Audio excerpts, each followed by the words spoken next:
Hello everyone and welcome back.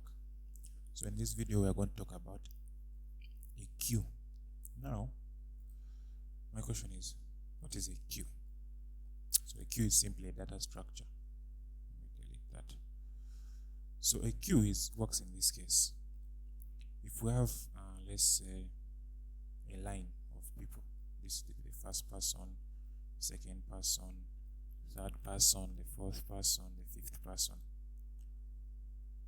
and they are moving somewhere, like they are going somewhere, like into a movie theater. Now the first person to arrive, or the first person in that queue, will be the first to be served. So this person will be the first to be served. So if they like the man at the movie center says, next, the person who will come is this person. Let me say, the person who will come will be this person, this first person. He will be the one to come. He will be taken out of the queue. So that's how a queue works. A queue works with the principle of first in, first out. That's the principle that a queue works in. First in, first out, meaning that the first to come is the first to be served. So how shall we code a queue? So first we shall need a class, node class. So we shall create a new file, then save it as queue.py. Which is the file, save it as queue.py. So let's continue going queue.py. So then we need to create a node. So when you create our node, what our node should be able to do, it should be able to store some data. So if I initialize my class, call in myself, then pass in data, meaning that the data will be passed into the node. Now the node should be able to store data. So to do that, I will say self.data will equal to data. Again, the node should be able to point to the next node. So self.next will equal to none initially. So that is points to the next node. Then I'm going to call start developing my class called queue. So when I'm developing my class called queue, I need there's some initial functions. So you can develop as many functions as you want depending on the characteristics of the functionality you're trying to achieve. So what I can do, I can define a function which checks if the queue is empty. So I'll say is empty, passes text in self, let me say pass. Then I'm going to define another function called pick. Now what pick does, it just returns for me the value of the current value which you are supposed to return. That is the head value or the tail value in this case. I will explain what it's the tail value, not the head value, so I'll explain it later. Self.data. Now let me say pass. No, so it's not supposed to be the add, it's supposed to be the pick. Sorry for that. So I will define self, I will define my function pick. After defining my function pick, it will take in of course self, then I will pass. Then again I need to put the add function. Now the add function just adds data onto the queue. Then after that I'll put the remove function. So I'll define remove. So what the remove function does, the remove function simply just removes my information from the queue. So now let's first go back to Paint and see. So if this is my queue, to add information, I need to, when you add a new node comes to the queue, or a new person comes to the queue, he enters from behind, right? Enters from behind. When I want, when the person in the movie theater calls the next person, he comes from the front. So that's how it works. So in this case, we shall need to keep track of the tail value, which is this one. In this case, we shall have to keep track of this value, which is the tail value. We shall also have to keep track of this value, which is the head value. So we need to keep track of both of them. So remember, all of them are linked. They are linked, or they point to each other. This points to that, that points to that, this points to this, and that points to that. So we need to keep track of the head value and the tail value. To do so, to keep track of the head value and the tail value, we shall need to initialize our queue function. So when I initialize it,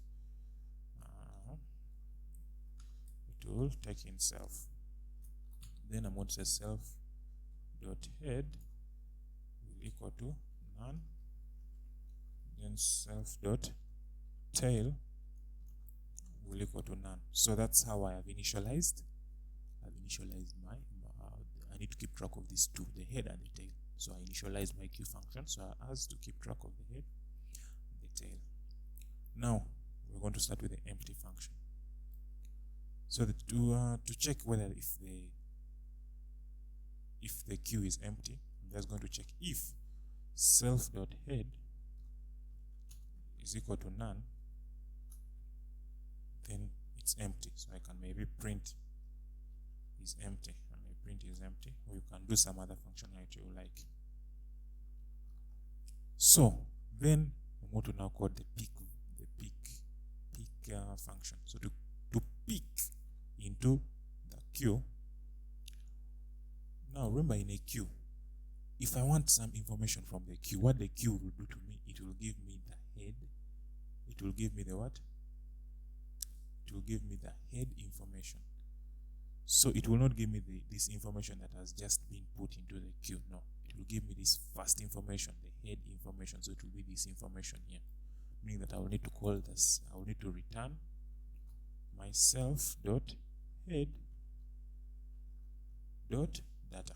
So it will return for me that. So remember, in this case, if the head is empty, you may want to write a condition here to check if the head is empty, so that to prevent some errors, or write a try catch block. I mean a try except block. Now, what if I want to add information or data into the queue? So to add information into data into the queue, remember now here in the queue, we add information to the tail, not to the head. Information is added to the tail. So if I want new information, it's supposed to be added here to the tail. So to add new information onto the tail, I'll first check if the tail is empty. So to do so, to check if the tail is empty, I will say, if self.tail is equal to none. Now, I could first check if the tail is empty, I do nothing, then else I do something. Or what I would do, I would just say if the tail is not equal to none, meaning that if the tail is not empty, what I will do, I will say let myself dot tail dot next equal to our new node. So here I'm going to have to make my new node equal to node. My new node will equal to node, then I'm going to pass in the data. So that will be my new node. So myself.tail.next will equal to my new node, right? It will equal to my new node. Equal to my new node. So now the tail has now pointed to the new node. Now we need a new tail. So now the tail will now be the new node. So I'll say myself.tail will equal to the new node. So if myself.tail is equal to a new node, then I will just return the function. What if the tail was empty? So I'll say else. If the tail was empty, I'll just say let myself.tail equal to my new node. Now, what if the head? What if the head was empty? So I'll check if self.head is equal to none, meaning that if my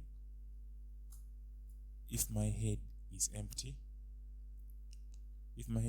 meaning that the new node will equal to the head. Self.head will equal to the node.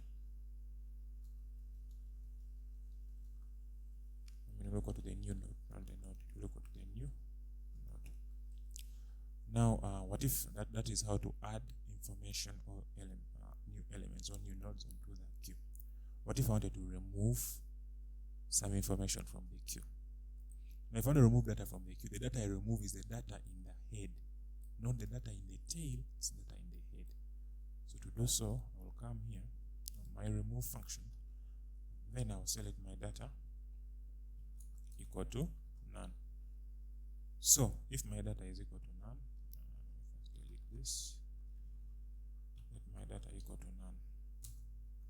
So now if my data is equal to none, what I will check now, if self.head is not equal to none, what I will do, I will say, means that if my head is not equal to none, so let my data equal to self.head.data. Now since I have pulled data from the head, I need to now remove the head node. It means that now my self.head will equal to self.head.next, meaning that my head will now be the node that the head node points to. So that will be self.head. Then after that, I'll have to return. After that, I'll just return my data. So I'll return my data. So that is it. So that's how you would implement a queue. That's how you'd implement a queue. Thank you for watching. If you enjoyed, please leave a like button. If you want to see more, subscribe to my channel. Thank you so much.